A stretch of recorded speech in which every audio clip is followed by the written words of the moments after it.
পৃথিবীর সবচেয়ে সুখী মানুষ কে জানেন? যে মানুষ সত্যিকারের ভালোবাসা পায়। এখন ভালোবাসা বলতে হয়তো অনেকেই বলতে পারেন প্রেমিক প্রেমিকার ভালোবাসা, আসলে না।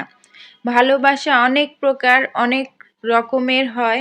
স্বামী স্ত্রীর ভালোবাসা, মা বাবার ভালোবাসা, ভাই বোনের ভালোবাসা, সন্তানের ভালোবাসা, সব ভালোবাসাই কিন্তু সত্য আর মিথ্যা আছে। সত্যিকারের ভালোবাসা যে পায় সেই তো পৃথিবীর সবচেয়ে সুখী মানুষ। হ্যালো এভরিওয়ান, আসসালামু আলাইকুম। সবাই কেমন আছেন? আশা করি আল্লাহর রহমতে সবাই ভালো আছেন। আমিও ভালো আছি আলহামদুলিল্লাহ। কাছে কিংবা দূরে, দেশ কিংবা দেশের বাহির থেকে যারা এই মুহূর্তে আমার ভিডিওটি দেখছেন, প্লিজ আমার পাশে থাকবেন এবং আমার পেজটি ফলো দিয়ে যাবেন। আর যারা আমার ইউটিউব চ্যানেল থেকে দেখছেন, প্লিজ সাবস্ক্রাইব করে আমার পাশে থাকবেন।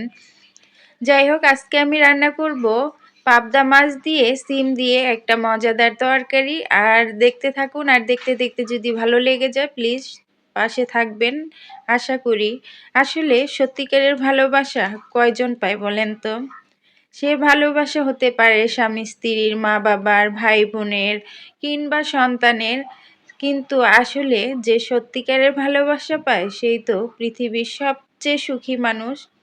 আসলে পৃথিবীতে সবাই কিন্তু সব ভালোবাসা পায় না। একটা সময় দেখা যায় মা বাবাও অনেক সময় অনেক দূরে সরে যায়, কিংবা স্বামী স্ত্রী একই ঘরে থেকেও দুজন দুরকম হয়ে যায়। দুজন দুজনার জীবন নিয়ে অনেক চিন্তা ভাবনা কিংবা অনেক কিছুই গড়মিল হয়ে যায়। আসলে ভালোবাসাটা সবসময় একরকম থাকে না, ভালোবাসারও পরিবর্তন হয়, ভালোবাসারও রং বদলায়। তাই সত্যিকারের ভালোবাসা পেতে হলে অবশ্যই ভাগ্য লাগে। সেই ভাগ্য সবার হয়তো জোটে না, আর যার কপালে জোটে সেই পৃথিবীর সবচেয়ে সুখী মানুষ।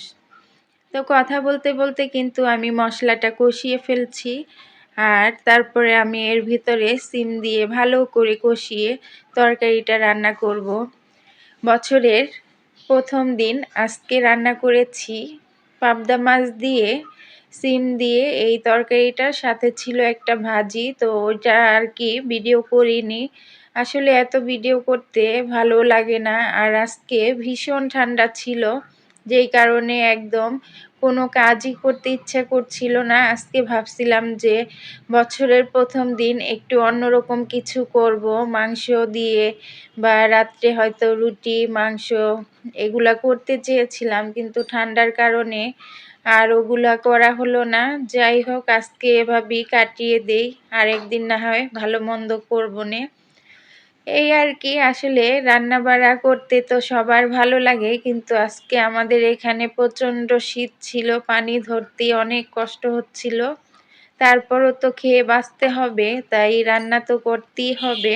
তার জন্য আর কি হালকা পাতলা যা আর কি রান্না করা যায় সেইগুলোই রান্না করেছি, বেশি ঝামেলা করিনি, কারণ আমার এমনিতেই একটু ঠান্ডার প্রবলেম আছে, সেই কারণে বেশি পানির কাজ করলাম না।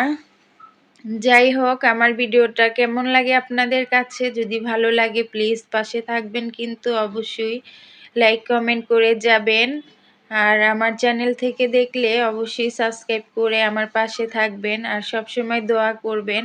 বছরের প্রথম দিন সবার জন্য অনেক দোয়া দোয়া রইল, ভালোবাসা রইল।